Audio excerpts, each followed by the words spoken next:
and you can live in a kind of la la land, and that's the best we can hope for such people. I think of a Peter Beinart, who I think is he still advocating for like, one state, binational state with equal rights for all its citizens? Like, you know, whatever he's smoking, I would like some of it, because how can you realistically look at this situation where you have these 7 million Jews surrounded by hundreds of millions of Arabs who openly want to destroy them and say, I know, let's take away their sovereignty. Let's take away their control of an army to protect themselves. There's only one rationally foreseeable outcome of something like that, as far as I can see, and that will be massive ethnic cleansing and mass murder of an awful lot of Jews.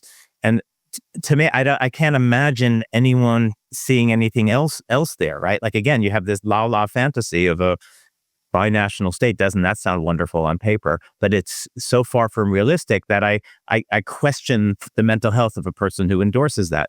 So come back to these Western campus activists who, most of them will say, I don't want the murder of Jews. I actually think it's in the best interest of Israel, right? It's in the best interest of the Jews. My Judaism teaches me that we will be best and strongest if we stop oppressing the Palestinians, etc.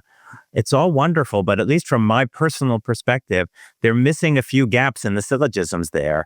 They have this fantasy ideology that leads them to this fantasy conclusion, but if those were put in practices, what that would entail would be mass murder of Jews. So what I would say is they may not realize it, many of them, but either they're cool with that or they're delusional.